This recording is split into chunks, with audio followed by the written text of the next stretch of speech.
Bakit si Mateo lang ang nagpo-post ng anniversary message? Anyari Sara?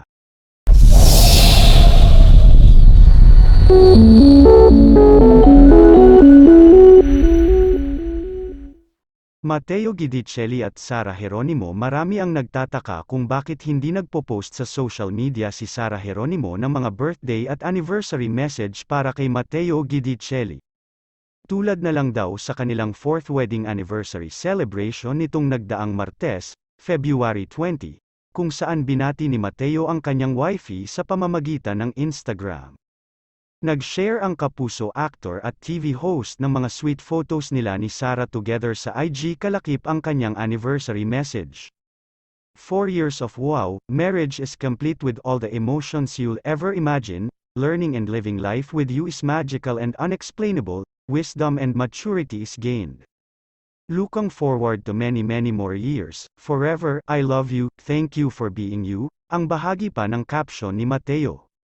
At tulad ng mga nakaraan nilang wedding anniversary, walang nabasang message ang mga fans mula kay Sara, as in parang deadma lang ang box office queen sa napakahalagang okasyon na ito sa kanyang buhay. Sabi ng ilang popstars, sana raw kahit paano'y mag-post din ng mensahe ang kapamilya singer-actress sa kanyang IG page para sa kanyang mister, iba pa rin daw kasi yung feeling na penay-flex ka ng iyong partner sa social media. Pero pagtatanggol naman ng iba pang fans ni Sara, mula pa naman daw noon ay hindi na vocal ang popstar royalty sa kanyang feelings sa social media. Sure naman sila na binati na ng singer-actress si Mateo ng personal at yun naman daw ang pinakamahalaga sa lahat at hindi ang pagbati niya sa SOCMED. Ikinasal sina Mateo at Sara noong February 2020. Naging kontrobersyal pa nga ito nang sumugod sa venue ng wedding ang nanay ni Sara na si Mommy Divine nang malaman niya ang tungkol sa kasalan. Sa kanyang 20th anniversary concert last year, naibahagi ni Sara ang ilang life lessons na nagmarka sa kanya bilang married woman. Alam niyo po kung ano yung natutunan namin sa marriage, ang forever. Hindi yan guarantee na dahil pareho kayo ng faith ng mag-asawa, it will last forever.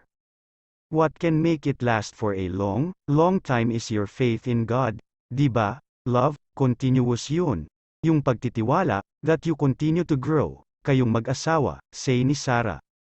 Sabi naman ni Mateo sa isang panayam, I think marriage is the best thing that ever happened to me, and is happening, I don't know, it's just the best, I'm talking to my friends, sabi ko sa kanila, I recommend marriage to everybody as long as you found the right person in your life. As long as you found that person that you feel you can grow old and spend the rest of your life with, that's very important. I'm not saying everything is perfect but I think that's life, you go through the thick and thin holes in life, kumbaga, dagdag ng aktor. Samantala Mateo sa relasyon niya sa mga magulang ni Sara, I just wish one day everything will be okay. Hindi man diretsahang inamin ni Mateo Guidicelli, mukhang hindi pa rin okay hanggang ngayon ang relasyon niya sa mga magulang ng kanyang misis na si Sara Geronimo. Ayon kay Mateo, palagi niyang hinihiling at ipinagdarasal na sana'y dumating din yung araw na maging maayos na ang lahat sa pagitan nila nina Divine at Delphine Geronimo. Sa panayam sa kanya kahapon ng Fast Talk with Boy Abunda, napag-usapan nga ang estado ng relasyon ng TV host actor sa kanyang mga in-laws at dito sinabi ni Mateo na iginagalang at nirerespeto pa rin niya ang mga ito. Tanong ni Tito Boy kay Mateo, you and Sara drove one time to the village of Tatay Delphine and Mommy Divine, hindi raw kayo pinapasok sa gate dahil may instructions na hindi kayo pwedeng pumasok sa bahay ng inyong in-laws. First of all, is that a true story? Second question is how is your relationship with your parents-in-law? Unang-una Tito Boy, they are my mom and dad, my father-in-law, and my mother-in-law and I want to respect them in the best way possible, sagot ni Mateo na hindi direktang sinagot ang unang question sa kanya. I just wish one day everything will be okay because I know how much they love Sara and I know how much Sara loves them, too, pahayag pa ni Mateo. Ang next question ni Tito Boy ay, nasaan ngayon ang inyong relasyon? Are you guys talking? Are you doing conversations? Are you civil? Tugon ng husband ni Sara, we're civil. I would like to believe Tito Boy and I pray every day for strength, wisdom, and humility na hopefully one day maging okay ang lahat for Sarah's peace of mind. Sinabi rin ni Mateo na nag-uusap pa rin sina Sarah at parents nito. Yes, they have a connection naman and I think Sarah's humility would always be love for her parents. At the end of the day, it's just so important to realize how much we should honor our parents through thick and thin. Whatever happens in life, they are our parents, and they brought us to life and we have to honor them, sabi pa ng aktor at bagong host ng Unang Hirit. Talagang she did a tribute for the dad and mom during the show. It was so touching, it was so beautiful, the whole Araneta was crying kumbaga. It was so nice, lahad pa ng aktor. Sa bandang huli ng panayam ni Tito Boy kay Mateo ay muling niyang tinanong ang tungkol sa chikang hindi raw sila pinapasok ni Sarah sa bahay ni na Mommy Divine. Nakalimutan ko na Tito Boy, ang napangiting tugon ni Mateo, kaya tinanong uli siya ng TV host kung totoo ba ito? There's several instances, but, to speak about it in details, it's best to keep it private parang respect to them ba? They're my in-laws and I wish to love them.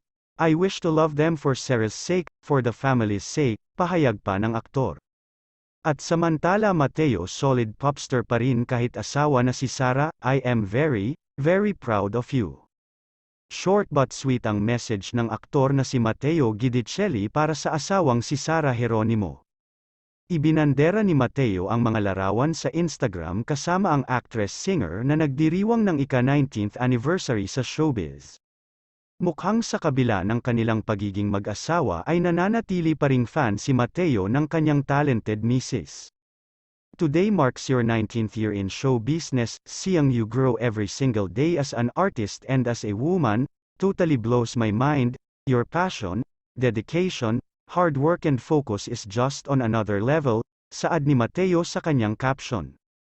Dagdag pa nito, I am very very proud of you, continue spreading love, happiness and inspiration to the people around the world, I love you very much. Umani naman ng comments ang post ni Mateo mula sa mga taga-suporta nilang mag-asawa at mga kaibigan sa industriya. This is so sweet, congrats, Sarah Popstar forever, comment ni BJ Pascual. Saad naman ni Karen Davila, how sweet, heart emojis naman ang komento ni na Iza Calzado at Kay Abad. Di naman magpapatalo ang mga loyal supporters ng asawa ni Mateo at hindi nagpahuli sa pagbati kay Sarah. I love you since day one, nakita ko kung paano ka nagsimula, nag-bloom, naging talented ng todo, na heartbreak, napagod, at ngayon napakasaya ng puso mo, mahal na mahal kita, wish ko sana someday makita na kita, I love you, happy 19th anniversary.